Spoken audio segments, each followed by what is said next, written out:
प्यारी साध संगत जियो, आप सभी को राधा स्वामी। प्यारी साध संगत जियो, आज हम इस सीरीज में अध्याय 15 करने जा रहे हैं, जो है हुजूर साहिब का पहला शब्द लिखना। राधा स्वामी। जिस तरह एक हीरे पर पड़ती रोशनी की एक किरण उसमें पूर्ण आंतरिक परावर्तन कर उसे अनुपम दीप्ति प्रदान करती है, उसी तरह जब हुजूर महाराज जी को बड़े महाराज जी जैसे पूर्ण प्रकाशित महान संत की शरण प्राप्त हुई, तो वे भी कुछ ही समय में संगत के बीच अपनी चमक बिखेरने लगे। आश्रम में शरणागत होने के महज 2 वर्षों के भीतर ही हुजूर साहिब ने बड़े महाराज जी के सत्संग प्रवचनों से प्रेरित होकर अपनी पहली काव्य रचना की, जिसके बोल गहरे आध्यात्मिक भावों से ओतप्रोत थे। जिसने वचन सुने सतगुरु के जा दरबार, कट गए यम के फंद गया भव से पारा। जिसने किया गुरु अपने का विश्वासा, अंतर चढ़कर देखा विमल प्रकाशा। अंतर मगन होए गगन ध्यान जमाया, मिल गया रूप अनूप अमी रस पाया। मिट गए तीनों ताप होया निस्तारा। हुजूर महाराज जी द्वारा रचित यह 4 कली और 22 पंक्तियों का शब्द एक आध्यात्मिक ग्रंथ की तरह समग्र सत्संग का सार अपने में समेटे हुए है। इसमें गुरु भक्ति, सत्य उपदेश और भक्ति मार्ग की प्रमुख हिदायतें निहित हैं, जो इसे एक उत्कृष्ट रूहानी साहित्य का उदाहरण बनाते हैं। इसकी गहराई और इसकी सार्थकता किसी अनुभवी लेखक की रचना की याद दिलाती है।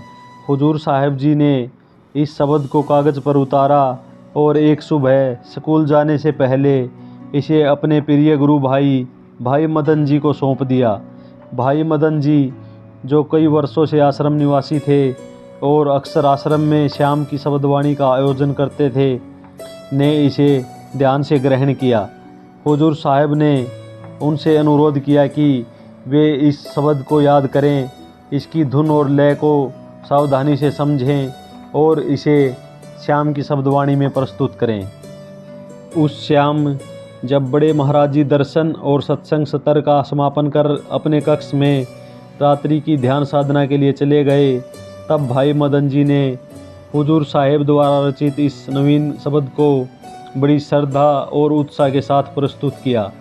उनके इस मनमोहक शब्द को सुनकर वहां उपस्थित सभी सेवादार आश्चर्य और स्तब्धता से भर गए थे। जैसे ही मदन जी ने शब्द गाना समाप्त किया, बड़े महाराज जी अपने कक्ष से बाहर आए और उन्होंने ऊंचे स्वर में पुकारा, मदन, यह तो संत पद्मदास जी का शब्द है, इसमें तूने आखिरी कली में मेरा नाम क्यों जोड़ दिया? ऐसे महापुरुषों की वाणी को बदला नहीं करते। जब भाई मदन जी ने बड़े महाराज जी को सूचित किया, महाराज जी, यह पद्मदास जी की रचना नहीं, बल्कि यह तो हमारा अपना शब्द है, तब बड़े महाराज जी ने आश्चर्य से पूछा, हमारा शब्द? इसे किसने लिखा है? जिस पर मदन जी ने उत्तर दिया, महाराज जी, इसे हमारे मास्टर जी ने लिखा है। यह सुनकर बड़े महाराज जी अत्यंत विस्मित हुए। उन्होंने तत्काल हुजूर साहिब को बुलाया और उनके इस श्रेष्ठ काव्य रचना के लिए प्रसन्नतापूर्वक उन्हें शाबाशी दी। उनकी आंखों में हर्ष और गर्व की चमक थी। जब उन्होंने हुजूर साहिब को आशीर्वाद दिया और कहा, मास्टर, तूने तो कमाल कर दिया, बहुत ही उत्कृष्ट और उच्च कोटि का शब्द लिखा है। मुझे लगा कि यह किसी संत की वाणी बदल कर गाई गई है। तू अब से हर रोज़ शब्द लिखने की कोशिश किया कर। अपने पहले ही प्रयास में इस तरह अपने गुरु को अपनी बुद्धिमत्ता और सृजनात्मकता से मोहित करना निश्चित रूप से कोई सामान्य उपलब्धि नहीं थी। यह तो केवल उस बिरही शिष्य के लिए संभव है जिसकी लगन और समर्पण इतना गहरा हो कि वह अपने हृदय और मन की अथाह गहराइयों में उतरकर प्रेरणादायक और प्रेम से भरे शब्दों को चुनकर लाने की अक्षमता रखता हो।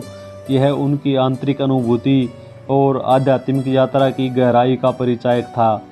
राधा स्वामी।